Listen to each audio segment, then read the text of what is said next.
Hallelujah. Ẹ jẹ́ pẹ̀lú orúkọ Jésù. Orúkọ Jésù. Ẹni mọ Ísírẹ́lì a yìn ọ́ lógo fún oore ọ̀fẹ́. A gbé ọ̀gá fún àánú ńlá rẹ lórí ayé wa lọ́wọ́lọ́wọ́ báyìí. Wọ́n tó pọ̀ nípa tagbára. A yìn ọ́ lógo fún iṣẹ́ rẹ. A yìn ọ́ lógo fún ẹwà rẹ. Ẹni mọ Ísírẹ́lì lórúkọ Jésù gbọpẹ́. Jésù mà ṣeun. Jésù mà ṣeun. Ẹni mọ Ísírẹ́lì mà ṣeun fún oore ọ̀fẹ́. Fún àánú ńlá tó fún wa, fún oore ọ̀fẹ́ tá a rí gbàṣẹ. A gbé ọ̀gá a yìn ọ́ lógo fún iṣẹ́ rẹ. A yìn ọ́ lógo lórí ayé ọmọ, lórí inú ẹbí, lórí iṣẹ́ gbogbo. A yìn ọ́ lógo fún ohun tó ń ṣe lọ́wọ́lọ́wọ́ báyìí. Ẹni mọ Ísírẹ́lì lórúkọ Jésù Olúwa gbọpẹ́. Olúwa gbà yín. Jésù gba ọpẹ́. Olúwa gbà yín. Olúwa gba ọpẹ́. Olúwa gbà yín. Fún iṣẹ́ agbára rẹ lórí ayé wa. A yìn ọ́ lógo fún iṣẹ́ ọ̀tun. A yìn ọ́ lógo fún iṣẹ́ rẹ bàbá. Ẹni mọ Ísírẹ́lì lórúkọ Jésù Olúwa gbọpẹ́ wa. Olúwa gbà yín wa. Gbogbo ẹ̀ṣẹ̀ gbogbo Olúwa dáríjì. Gbogbo àṣírí gbogbo Olúwa dáríjì. Olúwa fọwọ́ agbára rẹ hàn. Jésù ṣàánú fún wa. Járí ìwọ Jésù. Járí oore ọ̀fẹ́ rẹ gbà. A ó sì yìn ọ́ lógo. Ní ìparí ohun gbogbo a ó sì gbé ọ̀gá. Láì lórúkọ Jésù Kristi. Olúwa àti olùgbàlà wa. Àmín. Ọwọ́ náà jẹ́ ká bẹ̀rẹ̀ sí gbé Jésù ga fún oore ọ̀fẹ́. Ẹ̀ka yẹn tó pọ̀ nípa ti agbára yìí o. Ẹni tó ní gbogbo agbára lọ́wọ́. Ẹni tó ní gbogbo ìyìn lọ́wọ́. Ẹni tó ní gbogbo ògo lọ́wọ́ fún iṣẹ́ rẹ̀ lórí ayé wa sẹ́. Bẹ́ẹ̀ kó dúpẹ́ lọ́wọ́ Ọlọ́run yìí. Bẹ́ẹ̀ kó dúpẹ́ lọ́wọ́ Ọlọ́run tó pọ̀ nípa ti agbára. Bẹ́ẹ̀ kó dúpẹ́ lọ́wọ́ ẹni tó pọ̀ nípa ti agbára yìí fún oore ọ̀fẹ́ rẹ̀. Jésù mà ṣeun. Olùgbà ló mà ṣeun. Olùgbà ló mà ṣeun. Olùgbà ló mà ṣeun. Owó tó pọ̀ nípa ti agbára. Owó tó ní gbogbo agbára lọ́wọ́. Jésù ṣe fún oore ọ̀fẹ́ yìí. Fún àánú ńlá èyí tó tarí gbà. Fọwọ́ agbára rẹ lórí ayé wa sẹ́. A dúpẹ́ fún oore ọ̀fẹ́. Jésù ṣe o. Jésù ṣe o. Jésù ṣe o. Jésù ṣe o. Dúpẹ́ lọ́wọ́ Ọlọ́run tó pọ̀ nípa ti agbára yìí. Bẹ́ẹ̀ kó fi ìyìn fún alágbára tó pọ̀ nípa ti agbára yìí. Jésù mà ṣeun. Olùgbà ló mà ṣeun. Ẹ ká dúpẹ́ lọ́wọ́ Ọlọ́run yìí fún oore ọ̀fẹ́ tó fún wa o. Dúpẹ́ lọ́wọ́ Ọlọ́run yìí, ọba tó pọ̀ ọmọ, èyí tó dá ọ sí fún rere. Ọba tí ò jẹ́ kí ojú ìgbàgbọ́ tì ọ́. Ẹni tó jẹ́ agbára fún ọ. Ẹni tó jẹ́ ìyanu fún wa. Ẹni tó jẹ́ ààbò fún wa ní gbogbo ọ̀nà. Òun náà ń fẹ́ ká gbéga. Òun náà ń fẹ́ ká fi ìyìn fún. Jésù mà ṣeun. Fún oore ọ̀fẹ́ ọ̀rọ̀ rẹ lórí ayé wa sẹ́. Fún oore ọ̀fẹ́ agbára rẹ nínú ayé wa, nínú ẹbí wa. Olùgbà ló mà ṣeun láàárọ̀ yìí. Let's lift our voice and just begin to glorify the Lord right now. Ẹ ká gbóhùn wa sókè sí Ọlọ́run yìí. Ọba tó pọ̀ nípa ti agbára. Ọba tó ní gbogbo ìyìn lọ́wọ́. Jésù ṣe o. Alágbára gíga o ṣe. Ọlọ́run ìmọ́lẹ̀ o mà ṣe. Ìwọ ìrànlọ́wọ́ ńlá. Ìwọ ibi ìsádi agbára. Ẹ ká dúpẹ́ lọ́wọ́ Ọlọ́run yìí fún ohun tó ń ṣe lọ́wọ́lọ́wọ́. Ẹ ká dúpẹ́ lọ́wọ́ Jésù fún ohun tó ṣe tí ó ṣe nínú ayé rẹ̀. Let's begin to thank him. Let's begin to exalt him. Let's begin to magnify him. Ẹ ká gbéga fún iṣẹ́ rẹ̀ sẹ́. Olùgbà ló mà ṣeun. Olùgbà ló mà ṣeun. Jésù ṣe o. Jésù a fi ìyìn fún ọ. A fi ìyìn fún ìwọ Jésù. A fi ìyìn fún ìwọ alágbára. A fi ìyìn fún ọ fún oore gbogbo. Fún oore gbogbo. Ní ìgbà gbogbo. Ní ọjọ́ gbogbo. Ní ayé wa lónìí. Jésù mà ṣe o. Olùgbà ló ṣe. Let's begin to thank him. Ẹ jẹ́ ká fi ọpẹ́ fún. ẹ ká fìyàn àìlópin fún Ọlọ́run fún oore ńlá tó ṣe nínú ayé wa, fún oore ńlá tó ṣe nínú ayé ọmọ rẹ, èyí tó ṣe lórí ẹbí rẹ, èyí tó ṣe nínú ilé rẹ, èyí tó ṣe nínú ọ̀nà rẹ gbogbo. Let's begin to thank him. Let's begin to appreciate him. Give that honor to whom that worthy to receive it. Ẹ ká fi ọpẹ́ fún ẹni tó tó láti gbà yìí o. Dúpẹ́ lọ́wọ́ Ọlọ́run yìí. Jésù ṣé o. Jésù ṣé o. Olúwa mójúbà rẹ. Ìbà. Olúwa mójúbà rẹ. Ológo pidán ẹlẹ́rìí níyìn. Olúwa mójúbà rẹ. Ìbà Jésù. Olúwa mójúbà rẹ. Ìbà. Olúwa mójúbà rẹ. Ológo dídán ẹlẹ́rìí níyìn. Olúwa mójúbà rẹ. Ìbà Jésù. Olúwa mójúbà rẹ. Ìbà. Olúwa mójúbà rẹ. Ológo dídán ẹlẹ́rìí níyìn. Olúwa mójúbà rẹ. Ìbà Jésù. Olúwa mójúbà rẹ. Ìbà. Olúwa mójúbà rẹ. Dúpẹ́. Ológo idán ẹlẹ́rìí níyìn. Olúwa ìbà Jésù.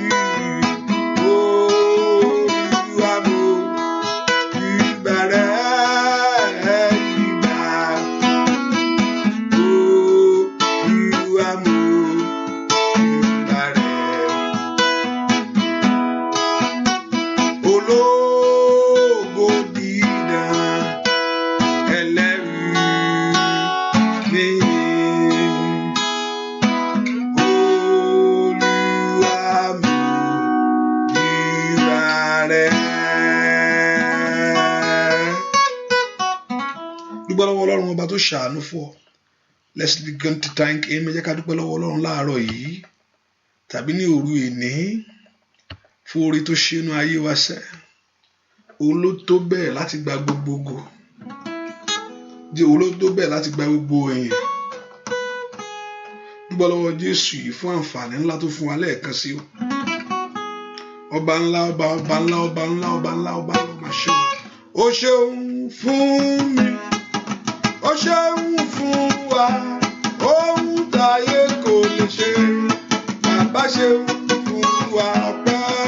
Ó ṣeun fún wa. Ó ṣeun fún wa.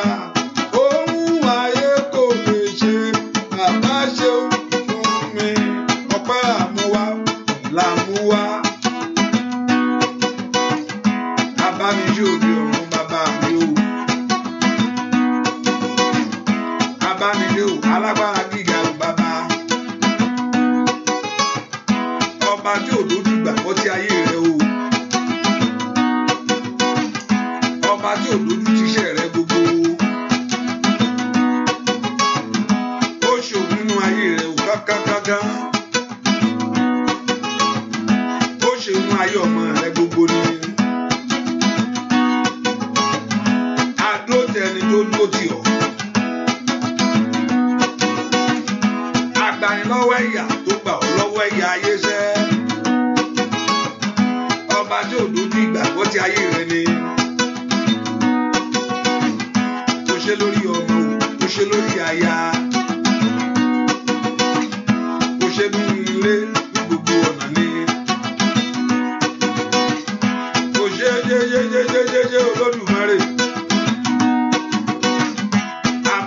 ṣe bá ọ ṣe láyé sẹ́.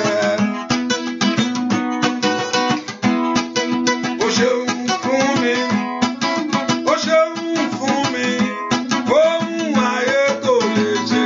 Bàbá ṣeun fún mi, ọpẹ́ pẹ́pẹ́, ó ṣeun fún wa, ó ṣeun fún wa, ohun ayé kò lè ṣe. Bàbá ṣeun fún mi, ó dá ọ láre, ó ṣẹ́gun fún ọ, ohun ayé kò lè ṣe. Bàbá ṣeun fún mi, óyá óyá óyá, ó ṣeun fún mi, ó ṣeun fún mi, ohun ayé kò lè ṣe. Bàbá ṣeun fún mi, mo mọ́pẹ́ wá mo mú ìwà ni o. Ọpẹ́ rẹ̀ rà lórí ọmọ. Mo mọ́pẹ́ wá mo mú ìwà ni bàbá mi máa. Ọpẹ́ lórí ilé rẹ̀ o, lórí ẹbí. Mo mọ́pẹ́ wá mo mú ìwà ni o bàbá mi àgbà. Ọpẹ́ lórí ilé mi o, ọpẹ́ sà. Ọpẹ́ lórí ilé mi o, ọpẹ́ sà. Lórí ayé rẹ ni ọpẹ́ sà. Ní gbogbo ọ̀nà ọpẹ́ sà. Lórí iṣẹ́ ògo ọpẹ́ sà. Ọpẹ́ ní gbogbo wa níwájú rẹ. Ọpẹ́ sà. Olódùmarè óyá óyá. Ọpẹ́ kò mọ ọpẹ́ wá ní ọpẹ́ kò mọ ìwà ní ọpẹ́ sà. Ọpẹ́ kò mọ ọpẹ́ wá ní ọpẹ́ sà. Ọpẹ́ dúpẹ́ lọ́wọ́ Ọlọ́run ọba tó ṣàánú fún ọ, ọba tí òjòjú tì ọ́, ọba tí ò jẹ́ káyé yọ ayé rẹ. Dúpẹ́ lọ́wọ́ Ọlọ́run yìí. Jésù o ṣé o, Jésù o ṣé o,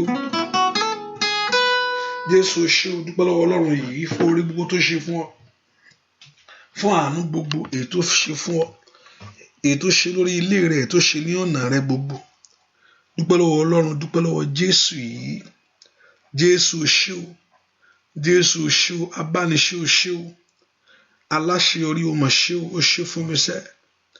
Jésù o mà ṣé o. Gbọ́ àdúrà lórúkọ Jésù Kristi. Olúwa wa jẹ́ ká sọ fún Ọlọ́run. Ọlọ́run dárí ẹ̀ṣẹ̀ mi jì mí, ẹlẹ́ṣẹ̀ ni mí. Ẹ ká porúkọ Jésù, Olúwa dáríjì mí. Ẹ ká porúkọ Jésù dáadáa. Olúwa dáríjì mí. Porúkọ Jésù. Porúkọ Jésù k'Ọlọ́run kó ro tẹ̀jẹ̀ rẹ̀. Bàbá ro tẹ̀jẹ̀ rẹ̀. Kó ro àtẹ̀jẹ̀ lórí ayé wa sẹ́. Kó ro tẹ̀jẹ̀ lórí ayé ọmọ. Kó ro tẹ̀jẹ̀ lórí ilé wa gbogbo. Kó fi ẹ̀jẹ̀ rẹ̀ wẹ̀ wá. Kó fi ẹ̀jẹ̀ rẹ̀ tú ayé wa ṣe. Ẹ po orúkọ Jésù. Olúwa fẹ̀jẹ̀ ńlá rẹ̀ wẹ̀ mí. Gbogbo àbàwọ́n gbogbo. Gbogbo ẹ̀ṣẹ̀ gbogbo.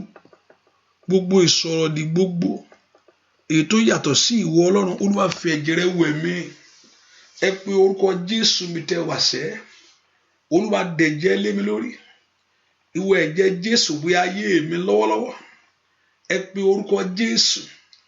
Olúwa dẹ̀jẹ̀ lé mi lórí. Ẹ̀jẹ̀ Jésù wẹ̀ ilé mi lọ́wọ́lọ́wọ́. Ẹ pe orúkọ Jésù. Olúwa dẹ̀jẹ̀ lé mi lórí. Ẹ sọ fún Jésù. Ẹ̀jẹ̀ Jésù wẹ̀ ayé mi. Ẹ̀jẹ̀ Jésù wẹ̀ ayé ọmọ mi. Ẹ̀jẹ̀ Jésù wẹ̀ ayé wẹ̀ ilé mi. Ẹ pe orúkọ Jésù. Olúwa fẹ̀jẹ̀ rẹ̀ wẹ̀ mí. Ẹ̀jẹ̀ ọ̀dọ́-àgùntàn wẹ̀ mí lónìí. Ẹ̀jẹ̀ ọ̀dọ́-àgùntàn wẹ̀ ilé mi. Ẹ̀jẹ̀ ọ̀dọ́-àgùntàn wẹ̀ ayé mi. Ẹ pe orúkọ Jésù kí Ọlọ́run kó fi ẹ̀jẹ̀ rẹ̀ wẹ̀ ọ́. Màṣídòkú parabati kayaba. Olúwa fẹ̀jẹ̀ ńlá rẹ̀ wẹ̀ mí. Ẹ̀jẹ̀ rẹ̀ kó wẹ̀ ayé mi. Ẹ̀jẹ̀ rẹ̀ kó wẹ̀ ilé mi. Ẹ̀jẹ̀ rẹ̀ kó wẹ̀ ayé ọmọ mi. Ẹ pe orúkọ Jésù. Ẹni tó pọ̀ nípa àtàgbàrà. Ẹ̀jẹ̀ rẹ̀ wẹ̀ mí lónìí. Kazodo muku shandaba. Ẹ pe orúkọ Jésù. Pé kí Ọlọ́run kó fi ẹ̀jẹ̀ rẹ̀ wẹ̀ ayé rẹ̀. Olúwa fẹ̀jẹ̀ rẹ̀ wẹ̀ mí. Olúwa dẹ̀jẹ̀ lé mi lórí. Olúwa fẹ̀jẹ̀ ńlá rẹ̀ wẹ̀ ayé mi. Ẹ̀jẹ̀ Jésù wẹ̀ mí tilétilé. Ẹ̀jẹ̀ Jésù wẹ̀ mí tọmọtọmọ. Olúwa fẹ̀jẹ̀ rẹ̀ wẹ̀ mí. Ẹ pe orúkọ Jésù dáadáa. Ìwọ tó pọ̀ nípa tágbára. Ẹ̀jẹ̀ rẹ̀ kó wẹ̀ ayé mi lọ́wọ́lọ́wọ́ báyìí. Ẹ̀jẹ̀ rẹ̀ kó wẹ̀ ayé ọmọ mi lọ́wọ́lọ́wọ́ báyìí. Ẹ̀jẹ̀ rẹ̀ kó wẹ̀ iṣẹ́ mi lọ́wọ́lọ́wọ́ báyìí. Ẹ̀jẹ̀ rẹ̀ kó wẹ̀ ìdáwọ́lé mi lọ́wọ́lọ́wọ́ báyìí. Ẹ pe orúkọ Jésù bí tẹ́ wá sẹ́. Ọlọ́run Ísírẹ́lì, ẹ̀jẹ̀ rẹ̀ ni kó fi wẹ̀ mí. Olúwa fẹ̀jẹ̀ rẹ̀ wẹ̀ ayé mi, kó sọ mí di ẹni mímọ́. Sọ mí di ẹni ọ̀tọ̀, gbogbo èrí gbogbo àti gbogbo àbàwọ́n ní orúkọ Jésù. Ẹ̀jẹ̀ rẹ̀ kó wẹ̀. Ẹ̀jẹ̀ rẹ̀ kó fọhùn fún mi láàárọ̀ yìí ní orúkọ Jésù. Màsíkò tó torí kaba morúkọ Jésù, morúkọ Jésù. Ó yá porúkọ Jésù. Ẹ̀jẹ̀ Jésù wẹ̀ ayé mi. Gbọ́ àdúà lórúkọ Jésù Kristi. Olúwa bàbá fẹ̀jẹ̀ rẹ̀ wẹ̀ ayé mi o, wẹ̀ orí mi o, wẹ̀ yé mi o. Ó yá bàbá fẹ̀jẹ̀ rẹ̀ wẹ̀ ayé mi o. Sọ fún Jésù, wẹ̀ ayé mi o, wẹ̀ lé mi o. Bàbá fẹ̀jẹ̀ rẹ̀, the blood of God. Orí mi o, orí mi o, ó yá bàbá fẹ̀jẹ̀ rẹ̀ ayé mi o. The blood of Jesus ayé mi o. Bàbá fẹ̀jẹ̀ rẹ̀, bàbá fẹ̀jẹ̀ rẹ̀ orí mi o, orí mi o. Bàbá fẹ̀jẹ̀ rẹ̀ o, bàbá fẹ̀jẹ̀ rẹ̀ wẹ́lẹ̀ mi o. Olódùmarè wẹ́lẹ̀ mi o, wẹ́lẹ̀. Bàbá fẹ̀jẹ̀ rẹ̀ ṣẹ́ o, bàbá fẹ̀jẹ̀ rẹ̀ wẹ́lẹ̀ mi o, wẹ́lẹ̀ mi o. Ó yá wẹ́lẹ̀. Bàbá fẹ̀jẹ̀ rẹ̀, bàbá fẹ̀jẹ̀ rẹ̀ wẹ́ṣẹ̀ mi o, wẹ́ṣẹ̀ mi o, wẹ́ṣẹ̀. Bàbá fẹ̀jẹ̀ rẹ̀ o, bàbá fẹ̀jẹ̀ rẹ̀ wẹ́lẹ̀ mi o, wẹ́lẹ̀ mi o, wẹ́lẹ̀ mi o. Ẹ orúkọ Jésù. Olúwa fẹ̀jẹ̀ rẹ̀ wẹ̀ mí. Father, wash me in your blood, O God. Olúwa fẹ̀jẹ̀ rẹ̀ wẹ̀ lé mi. Olúwa fẹ̀jẹ̀ rẹ̀ wẹ̀ ayé ọmọ mi. Mẹ́kọ̀ọ́ orúkọ Jésù dáadáa mi tó wà sẹ́. Ẹni máa Ísírẹ́lì fi ẹ̀jẹ̀ ńlá rẹ̀ wẹ̀ mí. Father, wash me in your blood, O God. I want you to begin to lift your voice and begin to cry before the Lord. Kí Jésù kó fi ẹ̀jẹ̀ rẹ̀ wẹ̀ ayé rẹ̀ lónìí. I want you to open your heart to God. Lift your voice to Jehovah God. That the Lord God of heaven, fẹ́ni máa Ísírẹ́lì kó fi ẹ̀jẹ̀ ńlá rẹ̀ wẹ̀ ayé rẹ̀ ní. Ekanana masoto ye ketelebo. Mọ́lọ́nlá ni kó gbàdúrà. Ẹ̀jẹ̀ Jésù wẹ̀ ayé mi. Ẹ̀jẹ̀ Jésù wẹ̀ ilé mi. Ẹ̀jẹ̀ Jésù wẹ̀ iṣẹ́ mi. Bí orúkọ Jésù dára. Olúwa fi ẹ̀jẹ̀ ńlá rẹ̀ wẹ̀ mí. Màṣídò kòkò parabada. Ọmọlọ́nlá ni kó pe Jésù dára. Bí kí Jésù kó fi ẹ̀jẹ̀ rẹ̀ wẹ̀ ọ́ lónìí. Ní orúkọ Jésù. Olúwa fi ẹ̀jẹ̀ rẹ̀ wẹ̀ ayé mi. Ẹ̀jẹ̀ Jésù wẹ̀ ilé mi lónìí. Ẹ̀jẹ̀ Jésù wẹ̀ iṣẹ́ mi lónìí. Porúkọ Jésù dára. Olúwa fi ẹ̀jẹ̀ rẹ̀ wẹ̀ mí. Olúwa fi ẹ̀jẹ̀ rẹ̀ wẹ̀ ilé mi. Makato le masukoto ye kaba. Mọ́lọ́nà ni kó pe Jésù. Sọ fún Jésù lọ́wọ́lọ́wọ́. Olúwa fi ẹ̀jẹ̀ ńlá rẹ̀ wẹ̀ mí. Let the blood of Jesus wash away every sin. Wash away every iniquity. Wash away every trespasses. Wash away every transgression. Lift your voice to God that the blood of Jesus to wash away every sin in your life. Kí ẹ̀jẹ̀ Jésù kó wẹ̀ ọ́ lónìí. Maya nana makoso tó yẹ gẹ́lẹ́bọ̀. Mọ́lá ńlá ni kò gbàdúrà sẹ́. Olúwa fi ẹ̀jẹ̀ rẹ̀ wẹ̀ mí. Olúwa fi ẹ̀jẹ̀ rẹ̀ wẹ̀ ayé mi. Maya katoli masuko yaba. Mọ́lá ńlá ni kò pe Jésù. Olúwa fi ẹ̀jẹ̀ rẹ̀ wẹ̀ mí. Ní orúkọ Jésù. Olúwa fi ẹ̀jẹ̀ rẹ̀ wẹ̀ mí. Sọ fún Jésù. Olúwa fi ẹ̀jẹ̀ ńlá rẹ̀ wẹ̀ ayé mi. Masoto koli makatoli masikebo. Orúkọ Jésù sẹ́. Olúwa fi ẹ̀jẹ̀ rẹ̀ wẹ̀ mí. Ní paroba siketelebo. In the name of Jesus, open your heart to God. Mesoto kaya bagaba. Orúkọ Jésù. Olúwa fi ẹ̀jẹ̀ rẹ̀ wẹ̀ mí. In the name of Jesus. Ọmọ Ọlọ́run sọ fún Jésù lọ́wọ́. Ẹ̀jẹ̀ Jésù wẹ̀ ayé mi. Gbọ́ àdúà lórúkọ Jésù Kristi. Olúwa wẹ̀ orúkọ Jésù. Call the name of Jesus Christ. That the Lord Jehovah God to wash away every sin. Let the blood of Jesus Christ wash away every iniquity of your life. Begin to ask the blood of Jesus Christ to begin to purify right now. Ẹ ká bèrè fún ẹ̀jẹ̀ Jésù. Call upon that blood of Jesus Christ. Ẹ̀jẹ̀ Jésù wẹ̀ mí. He said, if I can see the blood, tí n bá lè rí ẹ̀jẹ̀ náà, ẹ̀jẹ̀ náà lé mi lórí lónìí o. Pour your blood on me, O God. Ẹ̀jẹ̀ náà lé mi lórí lónìí. Ẹ pe orúkọ Jésù. Pé ẹni máa Ísírẹ́lì kó da ẹ̀jẹ̀ náà lé ọ lórí. Ẹ̀jẹ̀ Jésù yẹn kó dà lé ọ lórí. Olúwa dẹ̀jẹ̀ ńlá rẹ lé mi lórí lónìí. Ìwọ ẹ̀jẹ̀ Jésù wẹ̀ ayé mi tọmọtọmọ. Ìwọ ẹ̀jẹ̀ Jésù wẹ̀ ilé mi tọmọtọmọ. Mayada baba soto yagaba. La prendo toko yekedebo.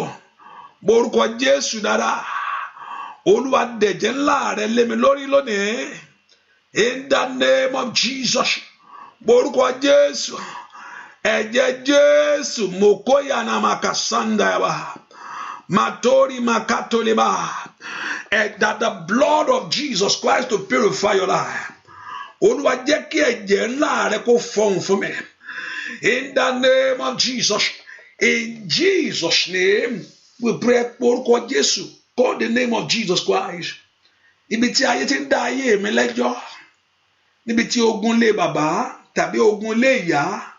In any areas of your life, they are crucifying you. They are accusing your life. Ask the Lord to set you free. Ibi tí ọ̀tá ti ń dá ayé tí ń dá ayé mi ní ẹjọ́. Pé àṣetì ni. That they are, yes. Ask the Lord that they are accusing your life. Ẹ pe orúkọ Jésù. Ọlọ́run sọ Olúwa tú ayé mi sílẹ̀. Ask the Lord to set you free. Ẹ dá mi láre. Set me free, O God. Ibi tó ti ń dá mi lẹ́jọ́ tó ti ń dá ìpín mi lẹ́jọ́. Ní orúkọ gbogbo agbára tó láṣetì àtó láàmúbọ́ ni. Ẹ pe orúkọ ibikíbi tó ti ń dá ayé mi ní ẹjọ́ lónìí. Ogun ọ̀run ó yẹ tú mi lẹ̀. Ẹ pe orúkọ Jésù mopoli makapatayaba. Ask the Lord, ibi tó ti ń dá ayé rẹ ní ẹjọ́. Ibi tó ti ń dá ayé ọmọ rẹ ní ẹjọ́. Ẹ pe orúkọ Jésù dáadáa. Ẹ sọ fún Ọlọ́run tó pọ̀ ní pàtàgbà. Mekatoli masikoto yaba.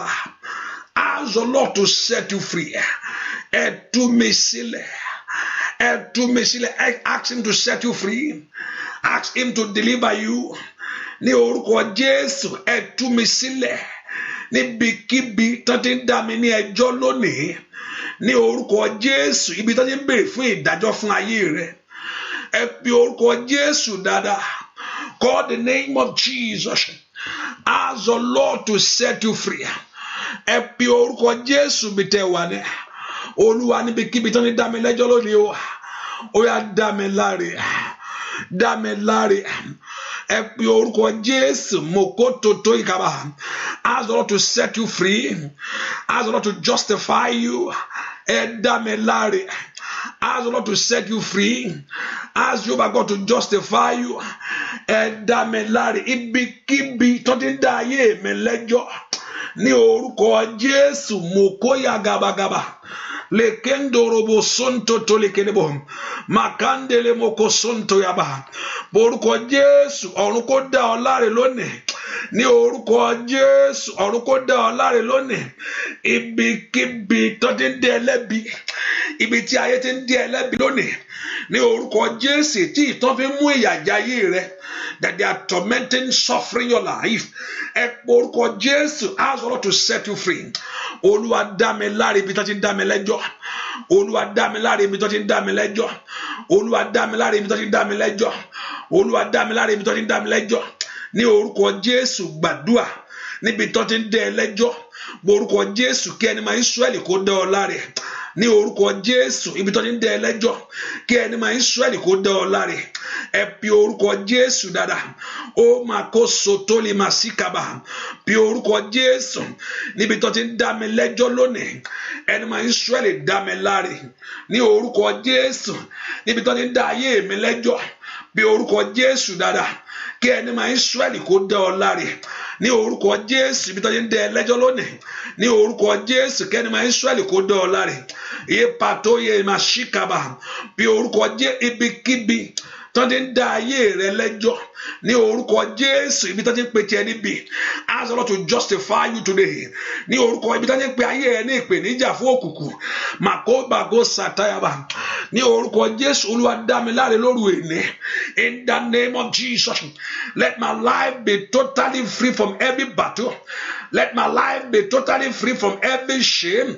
Níbikíbi tó ti ń dá ayé mi lẹ́jọ́ ní orúkọ Jésù ẹni máa Ísírẹ́lì dá mi láre Olúwa dá mi láre lónìí ní orúkọ Jésù gbúàdúà lórúkọ Jésù Kristi Olúwa wa ẹ pé orúkọ Jésù Olúwa ṣàánú fún mi dá mi láre. Ask the Lord to justify you. Ask the Lord to set you free wherever in any areas of life that enemy is calling for judgment over your life. In any area of your life that the enemy is calling for destruction over your life. Pray the Lord God of heaven to set you free.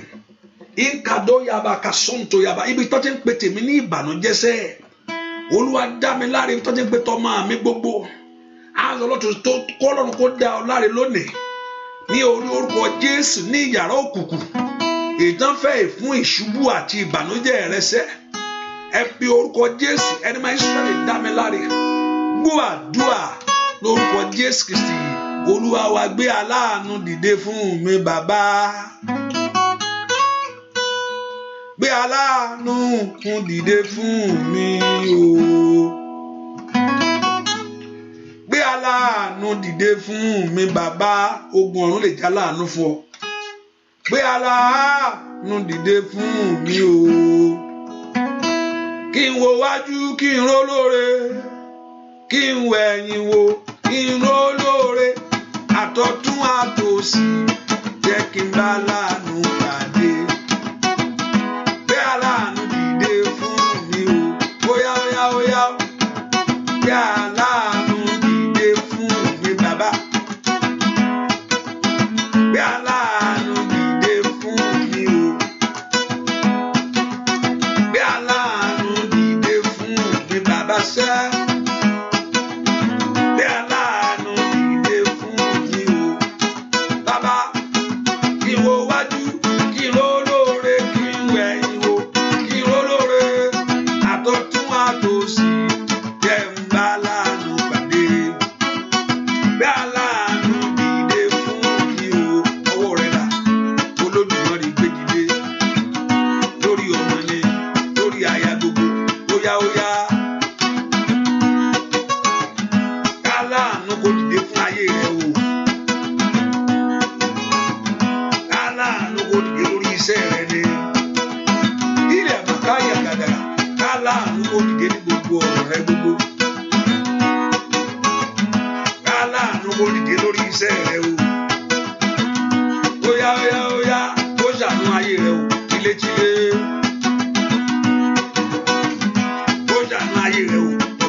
àtòsí jẹ́ ń bá láàánú pàdé. Óyá óyá gbé aláàánú mi, óyá óyá àtọ̀tún àtòsí jẹ́ kí n bá láàánú pàdé. Óyá óyá gbé aláàánú dìde fún mi o. Ẹ porúkọ Jésù. Let Lord gbé aláàánú dìde fún mi. Lord, send my helper to me, O God. Ẹnìkan mi mọ̀ bó mo ṣe rí gbá mo ṣe kọrin mo rí pé ẹni yẹn ń fọ abọ́.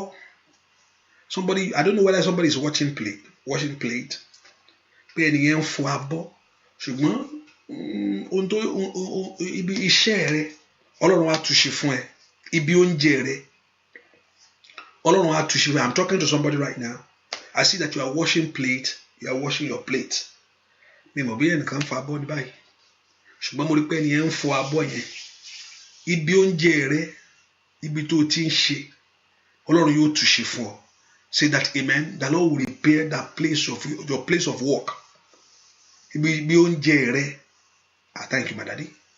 Gbogbo ẹrù lẹ́nu iṣẹ́ kó jáde lọ́wọ́lọ́wọ́ báyìí. Let fear disappear.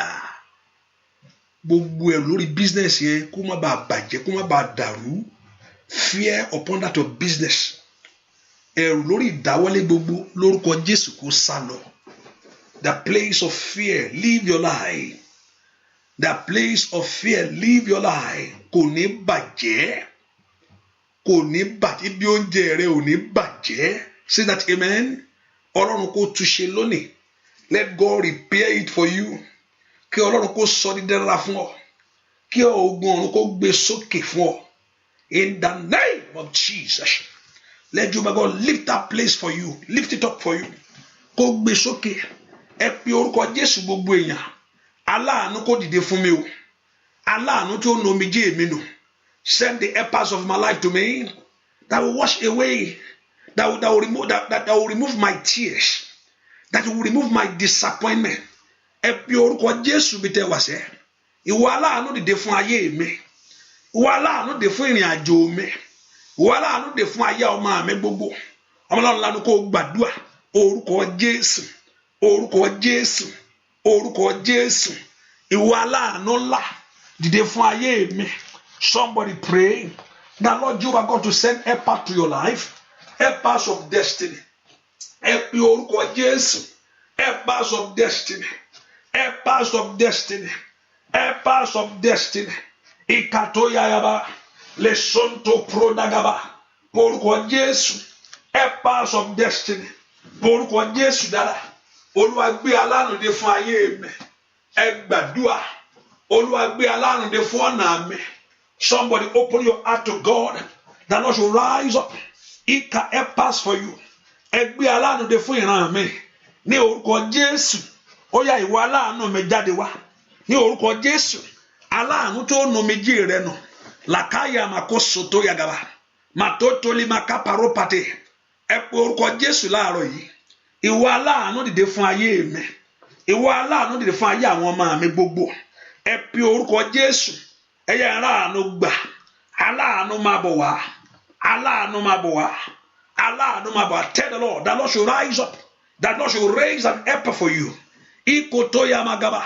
Le prondo tu kotoya gaba. Orúkọ Jésù. Ó yẹ ẹgbẹ́ aláàánú dé fún ayé mi. Gbọ́ àdúà lórúkọ Jésù Kristi. Olúwa wẹ orúkọ Jésù. Olúwa bá ogun kò ṣeé ṣe fún mi lóru èní láàárọ̀ nínú ayé mi. Every spirit of impossibility. Kéèyàn gbẹ́sẹ̀ kó gbé lágbètì.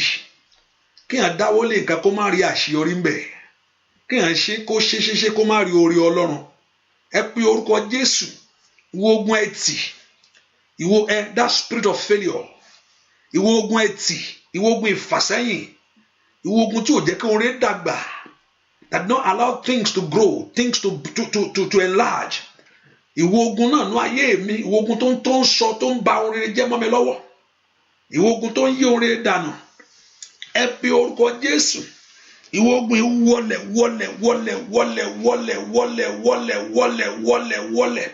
Ó yẹ ọmọ Ọlọ́run lánàá kó gbàdúrà. Orúkọ Jésù. Orúkọ Jésù. Orúkọ ńlá Jésù. Ìwọ ogun tí ń dààmú ayé mi. Èyí tí ń ba oore jẹ́ mi lọ́wọ́. Olúwa bá wí o. ní orúkọ Jésù Olúwa bá wí o that battle in your life ikoto yabra Lord rebuke you that spirit of that failure ìwọ ogun àìsàn ìwọ ogun ìbànújẹ́ ìwọ ogun àìrọ́mọbí nínú ayé àwọn èèyàn yìí Olúwa bá wí ní orúkọ Jésù that Lord rebuke you in the name of Jesus in our life that Lord rebuke you in our home that Lord rebuke you Olúwa bá wí Olúwa bá wí Olúwa bá wí Olúwa bá wí ogun má ṣe rere ogun má tẹ̀gbẹ́ ogun má jẹ èèyàn ní orúkọ Jésù nínú ayé àwọn èèyàn yìí Olúwa bá wí Olúwa bá wí Olúwa bá wí ní orúkọ Jésù Olúwa bá wí Olúwa bá wí Olúwa bá wí nínú ayé mi lónìí ní orúkọ Jésù lórí iṣẹ́ mi lónìí gbàdúrà sẹ́ Olúwa bá gbogbo ogun yẹn wí gbogbo ogun ìdíwọ́ gbogbo ogun tí ń ja ayé ẹni lógun ní orúkọ Jésù gbogbo ogun tí ò jẹ́ kí iṣẹ́ dìde ní orúkọ Jésù gbogbo ogun tí ò jẹ́ kí ayé ẹni ràánú gbà Olúwa bá ìwọ ogun ìwé ní orúkọ Jésù ìwọ ogun adáyé ẹni dúró dákàtóyà máa sí dàbà in Jesus name we pray. I don't know anyone that is here tonight that don't understand my language. If you are there, if anyone that don't understand my language, just let me know. If you are there and you don't understand, so I carry you along, please. Hallelujah. I know this is Yoruba section, but if you are there tonight and you don't understand, and that you don't understand Yoruba, please just let me know that you are here so I can carry you along. Hallelujah. Ẹ pe orúkọ Jésù. Olúwa bá ìwọ ogun ìwínú ayé mi. Alágbára tó dìde mọ́ mi. Alágbára tó dìde mọ́ ayé rẹ. Alágbára tó dìde mọ́ ayé ọmọ rẹ tó lóun ò ní gbàṣẹ. Gbogbo ogun aṣọ ayé ẹni lọ́ṣẹ́. Gbogbo amú aṣọ ayé ẹni dèrò ẹ̀yìn. Olúwa bá ìwọ ogun ìwínú ayé mi o. Ogun tí ò fẹ́ kí ìran mi gbérí. Ogun adáyé ọmọ láàmú. Ogun adá ìrìn àjò ayé ẹni nù. Olúwa bá ìwọ ogun ìwí the Lord rebuke you. Every battle of my life. Gbogbo tí ayé mi jà. Ní orúkọ Jésù nínú àgọ́ ara ni. Ogun àìsàn ni. Ogun ìdádúró ni. Ogun àìláṣeyọrí ni. Olúwa bá ìwọ ogun ìwí. Olúwa bá wí o. Ní orúkọ Jésù. Olúwa bá wí o. Ní orúkọ Jésù. Olúwa bá wí o. Ní orúkọ Jésù. Olúwa bá wí o. Olúwa bá wí o. Ikatayaba. Olúwa bá wí o. Ní orúkọ Jésù the Lord rebuke you. Ní orúkọ the Lord rebuke you. Àní bá ogun ìwí lóru èní. Bá ogun ìwí ní àárọ̀ yìí. Gbogbo iṣẹ́kíṣẹ́ ọ̀tá. Every works of enemy. Every works of darkness. Ní orúkọ Jésù. Olúwa bá wí. As the Lord rebuke that battle in your life. Olúwa bá ogun yẹn wí. Olúwa gbé ogun náà dè lónìí. The Lord rebuke you. Gbọ́ àdúà lórúkọ Jésù Kristi. Olúwa wá ọ̀nà àbáyọ mi o. Ẹnìkan gbàdúà. Ó ń bẹ lọ́wọ́ Olúwa o. Ọ̀nà àbáyọ mi. Ó ń bẹ lọ́wọ́ Olúwa. Ọ̀nà àbáyọ mi. Ó ń bẹ lọ́wọ́ Olúwa o. Ọ̀nà àbáyọ mi. Ó ń bẹ lọ́wọ́ Olúwa. Wọ́n kò bí Dáfídì. Ojú kò rí o.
porúkọ Jésù àwọn alágbára tó dó sójú ọ̀nà Olúwa bá mi fi àrá ọ̀run bá mi tú wọn ká mo fẹ́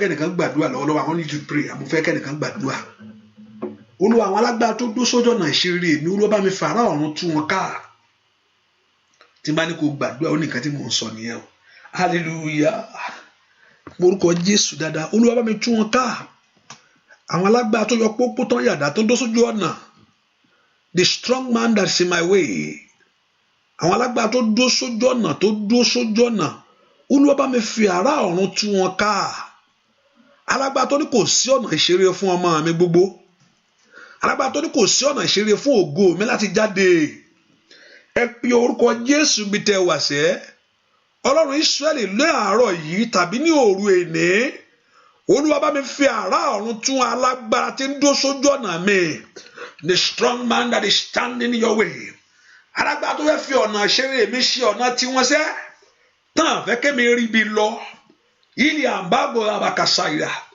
alágbára tí ogun ilé fi ṣọ́ mi alágbára tí ogun ilé fi ṣọ́ ilé mi wúyà kásá kaba alágbára tí ogun ilé fi ṣọ́ ìran mi sẹ́ óyá ní orúkọ Jésù ẹni máa Ísírẹ́lì tú wọn ká alágbára tí ogun ilé fi ṣọ́ iṣẹ́ mi ọmọ Ọlọ́run lánàá kó gbàdúrà orúkọ Jésù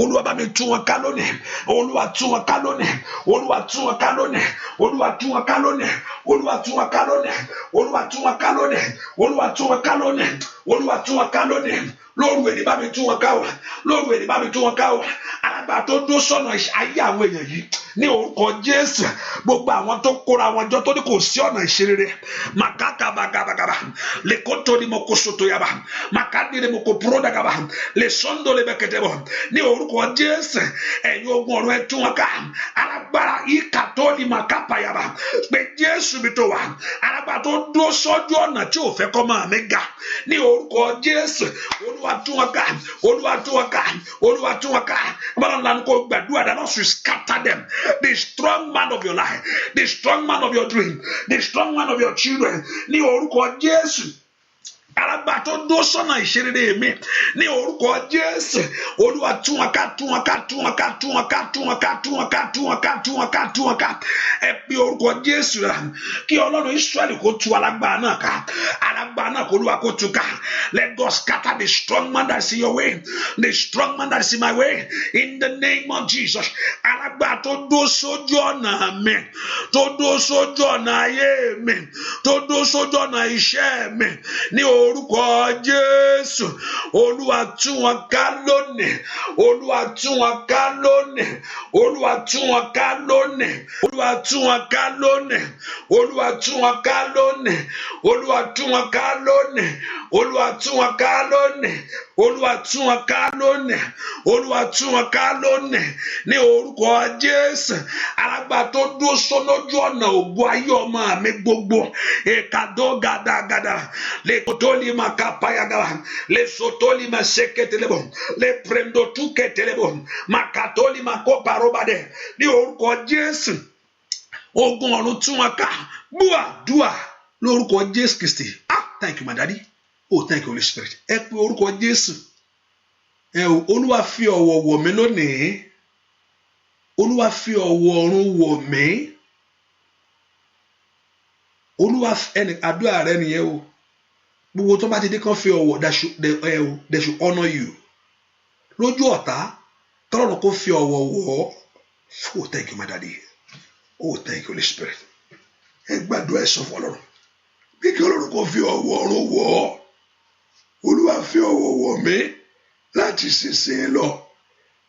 Rest on me that honor from God. Let it rest upon your life. Mo fẹ́ kó gbàdúrà lọ́wọ́ mi tó wáyé. Bí kí Ọlọ́run kó fi ọ̀wọ̀ wọ̀ ọ̀wọ̀ ògo, ọ̀wọ̀ ìbùkún, ọ̀wọ̀ oore gbogbo. Olúwa fi ọ̀wọ̀ wọ̀ mí ní orúkọ Jésù. Bí kí Ọlọ́run kó fi ọ̀wọ̀ wọ̀ ọ̀wọ̀ ògo tó fi dìde lẹ̀. Masáìlì pọ́ọ̀lì stáìlì orúkọ Jésù bí tó wà sẹ́. Olúwa fi ọ̀wọ̀ ńlá wọ̀ mí ọ̀wọ̀ ògo fi wọ̀ ayé mi lónìí. Ó yá màmá gbàdúrà orúkọ Jésù fi ọwọ́ ọwọ́ máa mi gbogbo àbùkù gbogbo ẹ̀gàn ó yá bọ́ dànù Olúwa fi ọwọ́ wọ̀ mí ní ọwọ́ ọ̀run fi wọ̀ mí ọwọ́ àṣeyọrí gbogbo tó bá dáwọ́ látòun lọ kó máa láṣeyọrí ń bẹ o ní orúkọ Jésù tó bá dúró tújú àjọ àwọn ẹ̀kọ́ bẹ̀ sí ṣẹ́ lóore o lè parọ́ bàtà kàbàyàbà ẹ fi orúkọ Jésù bẹ tẹ wàṣẹ èlì ànànàmà kó pẹ̀rú pẹ̀tẹ́ Olúwa fi ọwọ́ ńlá wọ ayé àwọn èèyàn yìí ẹ bá ń fi ọwọ́ ògo wọ̀ wọ́n ní orúkọ Jésù ọwọ́ ìbùkún fi wọ̀ wọ́n let God honour you let God honour you ìkàtàyàbàgàbà ní orúkọ Jésù kó Olúwa kó fi ọwọ́ wọ̀ ní orúkọ Jésù kí Olúwa kó fi ọwọ́ wọ̀ ní orúkọ Jésù ai makali masaida thank you my daddy gbọ́ àdúà lórúkọ Jésù Kristi Olúwa wa mo gbàdúà fẹ́nìkan orúkọ yìí bẹ̀rẹ̀ láti me mi fẹ́ dátán ni o mo tún lè ju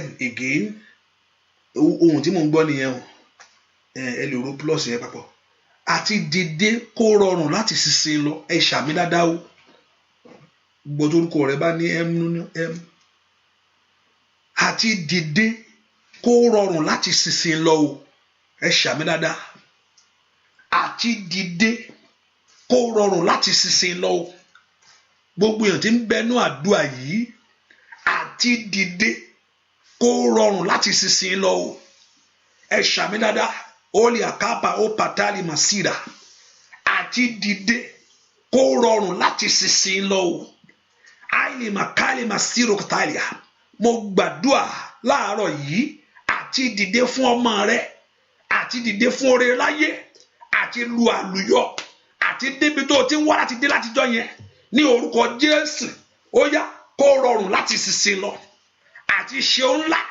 àti gbé ńlá ṣe ní orúkọ Jésù kó rọrùn ó makaba tó toli bagaba le sondo boko shikalaba le prendo ko prondo to telebo la keto di masike telebo àti dìde kó rọrùn ní orúkọ Jésù gbàdúà lórúkọ Jésù Kristi Olúwa mo sọ̀rọ̀ àṣẹ jáde ní orúkọ Ọlọ́run Ísírẹ́lì ọba tó dá ọ̀run ayé lórúkọ Jésù Kristi ọmọ Ọlọ́run alààyè ìkànnà makaparosate pé àti dìde lónìí kó rọrùn fún yín kó rọrùn àti dìde yín ní orúkọ Jésù kó rọrùn kó rọ̀ yín lọ́rùn kó rọ̀ yín lọ́rùn ní orúkọ Jésù màsótótótóríkàbà ní orúkọ Jésù àti dìde kó rọ̀ ayé yín lọ́rùn ní orúkọ Jésù gbọ́ àdúà lórúkọ Jésù Kristi Olúwa wa ayọ̀ ni tèmi o ayọ̀ ni tèmi ayọ̀ ni tèmi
yaba. Rakida ni makoto ni masude. Lemi.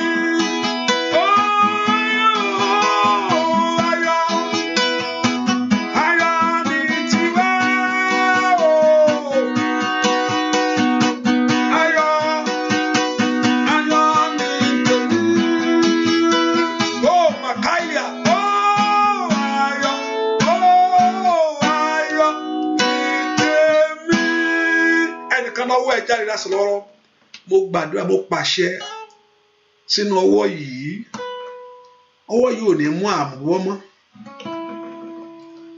ọwọ́ tó nà jáde síwájú Olúwa yìí ọ̀run kó bẹ́ẹ̀ fọwọ́ kan ọwọ́ yẹn o mo gbàdúrà fún ọwọ́ yìí ọwọ́ agbára kó kan ọwọ́ yìí o látòní lọ lórúkọ Jésù ò ní ṣàṣetì mọ́. May Jehovah God bless that hand. Ọwọ́ yẹn kó gbárí Ọlọ́run. Ọwọ́ ọ̀run, ọwọ́ ńlá Ọlọ́run kó kan ọwọ́ rẹ láti ṣiṣẹ́ lọ. Gbogbo rẹ tí ọwọ́ yẹn fẹ́ mú láti jọ yìí tí ò tí ì rí mú ní orúkọ Jésù láìpẹ́ kó tó di oṣù kẹta sí ìsinsìnyí oṣù mẹ́ta sí ìsinsìnyí before 3 months in the Shakayaba le prendo sika pariba.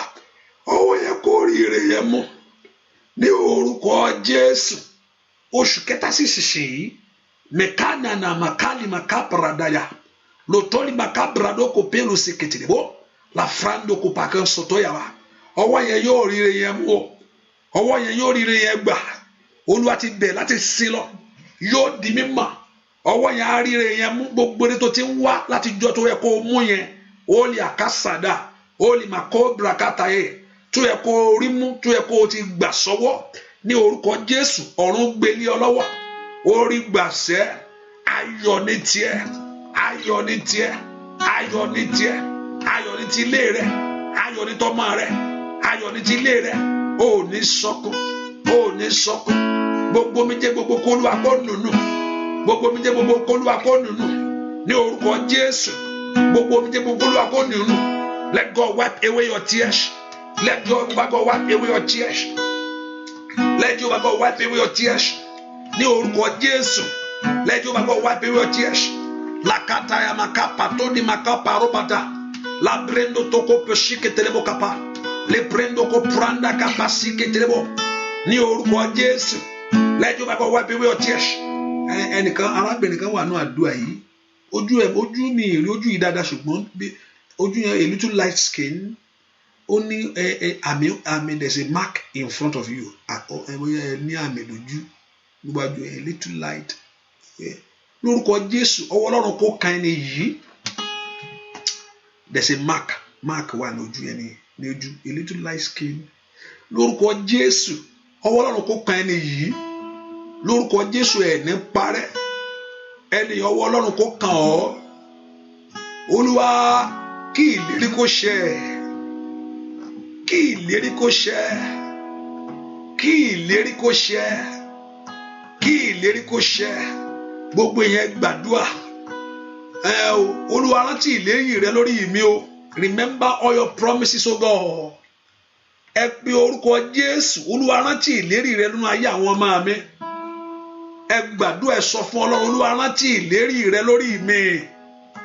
Má ṣe gbàgbé ìlérí rẹ láyé mi. Má ṣe gbàgbé ìlérí rẹ láyé mi. Ìlérí rẹ fáyé mi o. Ọmọ Ọlọ́run wa mọ̀ óyá. Má ṣe gbàgbé ìlérí rẹ fáyé mi. Má ṣe gbàgbé ìlérí rẹ fáyé mi. Ìlérí rẹ fáyé mi o. Ọmọ Ọlọ́run wa mú ṣẹ. Ó sọ pé màá lọ́mọ láyé. Ohun tó sọ nìyẹn Ọlọ́run wa. Onímọ̀ ti bá ti tẹ̀sẹ̀ tẹ̀sẹ̀. Olówó àtọ́gbà ní ìdínkù ọ̀nì. Ó láwọn ọmọ rẹ yóò mọ̀ ṣe rere sẹ́. Ayọ̀ nínú ilé rẹ níṣẹ́ o.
láyé mi o ọmọ Ọlọ́run wá mú ṣá ìró ayọ̀ lórúkọ Jésù gbogbo ayé yóò gbọ́ lórí iṣẹ́ mi sọ fún Jésù ìró ayọ̀ lórúkọ Jésù gbogbo ẹbí yóò gbọ́ lórí èmi ó ti tó gẹ́ ìró ayọ̀ lórúkọ Jésù gbogbo ayé yóò gbọ́ lórí èmi sọ fún Jésù ìró ayọ̀ lórúkọ Jésù gbogbo ayé yóò gbọ́ lórí iṣẹ́ mi àkókò ti tó lágbọ́ ìlérí rẹ o ìlérí tó Olúwa ṣe lórí ọ̀nà rẹ gbogbo lórí ọmọ o lórí ẹbí rẹ ni láàárọ̀ yìí kó bẹ̀rẹ̀ kó wá sí ìmúṣẹ o ní gbogbo ìró ayọ̀ lórúkọ Jésù gbogbo ayé yóò gbọ́ lórí iṣẹ́ mi óyá óyá òyì ìró ayọ̀ lórúkọ Jésù gbogbo ayé yóò gbọ́ lórí ilé mi. Mọ̀ kí méje oṣù kẹfà láwa yìí àbí June làwà bí yes oṣù kẹfà rí méje làbí oṣù keje ohun tí mò ń wò yìí ni mò ń tọ́ àti méje pípé Ọlọ́run perfection mo gbàdúrà ọjọ́ méje lórúkọ Jésù méje rè mo sọ àsọtẹ́lẹ̀ ọ̀rọ̀ sí ọlọ́run ayé rẹ lónìí ìfarahàn orí kó di mímọ̀ fún ọ ìfarahàn orí ní kíákíá kó tó dọjọ́ méje kó tó dọjọ́ keje yìí tá a fẹ́ wọ̀ lọ kó tó dọjọ́ méje sísìn yìí before next week before next month which is oṣù keje ìyanu pípé ọlọ́run kó di mímọ̀ fún ọ kí aṣọ ìyà rẹ kó bọ́ sọnù pátápátá kí aṣọ ìtìjú rẹ kó fàya kí orí ọlọ́run kó dé bá ọ ní gbogbo ọ̀nà gbogbo tó ti ṣe tó ń dúró kí èsì rẹ kó jáde gbogbo tó ti kalẹ̀kùn tó ń dúró láti gbọ́ èrò ayọ̀ níbẹ̀ ní orúkọ Jésù ire kó jáde fún ọ ńbẹ̀ àmín ṣàmẹ́dá gbogbo tó ti ṣe kàyíbà kó prada tayaba that you are waiting for a result yàgàdà máa kó prada tẹlẹbọn gbogbo tó ti dáwọ́lé tó ń fèsì fún ìyanu ní orúkọ Jésù ìyàlọ́run kó fẹ́ra hàn bẹ́ẹ̀ ojú ò ní tì yín ẹ ní dẹni ẹ̀gàn láyé o ẹ ní dẹni yẹ̀yẹ́ Ọlọ́run kó ràn yín lọ́wọ́ kí Olúwa kó gbé orí yín sókè orí rẹ ò ní gbàbọdè gbórí mi sókè májorí mi gbàbọdè gbàyé mi sókè májàyé mi gbàbọdè jẹ́ kórí mi gbàre jẹ́ káyé mi sọre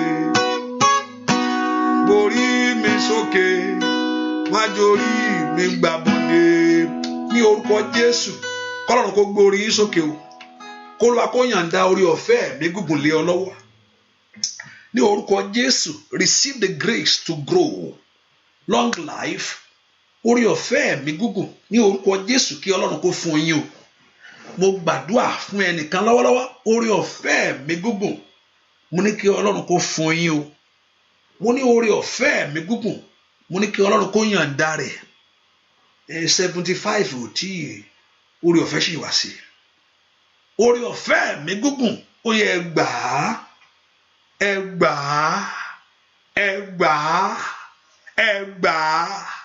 orí ọ̀fẹ́ mi gúngùn orí ọ̀fẹ́ mi gúngùn kẹrìírí Olúwa ẹ ní ṣàìsàn ṣe bí Ọlọ́run Ísírẹ́lì lẹ́tọ̀ wá ẹni tó sì lágbára lẹ́ fọ̀rọ̀ lọ ẹni tẹ́ fọ̀rọ̀ ayé yẹn lọ lónìí tí ṣe Jésù Kristi Násárẹ́tì ìtorí pé ohun gbogbo ní ṣe fóun ní orúkọ Jésù kó yanjú ọ̀rọ̀ náà, kó yanjú ọ̀rọ̀ náà, kó yanjú ọ̀rọ̀ òwe ìgbélu yẹn, kó yanjú ọ̀rọ̀ iṣẹ́ lẹ́ni settle that case.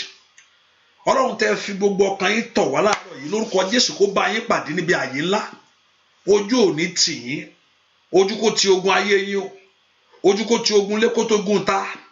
Ẹ̀yin ará àánú gbà kó Olúwa kó sàmì èsì lára bẹ́ẹ̀ ṣe ń jáde láàárọ̀ yìí. Ẹ jáde sọ́wọ́ eré, ẹ ní jáde sọ́wọ́ ikú, ẹ ní jáde sọ́wọ́ àrùn.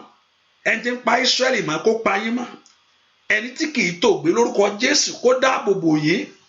Ààbò Jésù kó wà lórí ayé yín, ààbò Jésù kó wà lórí iṣẹ́ yín, ààbò Jésù kó wà ní ayé ọmọ yín, ààbò Jésù kó wà ní ọ̀nà yín gbogbo ní orúkọ Jésù tí yóò lè gbé. Ọ̀run kó ṣàánú fún yín. Ṣé bá àdúrà lẹ́gbà àdúbí àdúrà kó gbè yín, ẹ ní gbàgbànú àdúrà. Ibi àdúrà kó gbé ayé yín, ibi àdúrà kó gbé ọ̀nà yín. Ọwọ́ tẹ́ nà síwájú Olúwa, ẹ rà àánú gbà níbi tẹ́ ti ń sunkún ní orúkọ gbogbo omijé gbogbo kó Olúwa kó nùnú, gbogbo aṣọ ìyà kó Olúwa kó fàya. Ọlọ́run àwọn èèyàn yẹn mà ti dé. Wọ bàbá arúgbó ọjọ́ yẹn, àwọn tó ní àwọn tó fẹ́ tú sílẹ̀ wọ́n ti dé báyìí o. Iṣẹ́ kàn ọ́. Jẹ́ kí àwọn èèyàn yìí kó mọ̀ pé ìwọ ni Ọlọ́run, pé ìwọ ló ní iṣẹ́ gangan. O bẹ́ẹ̀ ni Olúwa Ísírẹ́lì, àwọn èèyàn ti dé. Àwọn tó sọ pé ó fẹ́ tú sílẹ̀ wọ́n mà ti wá báyìí o ní orúkọ Jésù. Wọ́n tọ̀ wá lóru èní, wọ́n tọ̀ wá láàárọ̀ yìí. Àwọn tó ló fẹ́ tú sílẹ̀ wọ́n mà ti dé báyìí ní orúkọ Jésù. Gbogbo èèyàn tó wọnú àdúrà yìí tí ọkàn pòrúurú, gbogbo èèyàn tó wọnú àdúrà yìí èyí tí ò mọ bó wọn ṣe ṣe, gbogbo èèyàn tó wọnú àdúrà yìí tó fẹ́ rìnrìn àjò, gbogbo èèyàn tó wọnú àdúrà yìí tó wá lórí ọmọ, àwọn tó fẹ́ tú sílẹ̀ Olódùmarè wọ́n mà ti dé ní orúkọ Jésù. Arógun mọ́sá o, Olódùmarè bàbá mi àgbà, iṣẹ́ kan ọ̀ lọ́wọ́lọ́wọ́, iṣẹ́ rẹ rèé ní orúkọ Jésù. Ó yẹ gba ìtúsílẹ̀ ní orúkọ Jésù. Ẹ má ìtúsílẹ̀, ẹ gba ìtúsílẹ̀ lọ́wọ́ ogun yẹn lórúkọ Jésù. Ogun yẹn dogun ìgbàgbé, ìjà yẹn ẹ̀rí mọ́láyé. Olúwa tẹ̀rí ẹdẹni ogun ẹdẹni ẹ̀dáláre. Ẹ lọ ṣe rere, ẹ lọ rí àánú gbà. Yóò dára fún yín, iṣẹ́ yóò ní dàrú, kò ní bàjẹ́. Orúkọ Olúwa yóò di gbígbéga, bẹ́ẹ̀ ni ó sì rí láì lórúkọ Jésù Kristi Olúwa àti olùgbàlà wa. Àmín, àmín, àmín lórúkọ Jésù. Ẹ ká fi sọ́nà pé àdúrà ìtẹ̀síwájú náà láago 6. Hallelujah. Also our prayer continue on Tuesday. Our fasting and prayer continue on Tuesday. And I know the Lord Jehovah God will do great things in our life in Jesus' name. And also after that, I think I want us to finish this one first. And also we go into our night prayer. I said to us,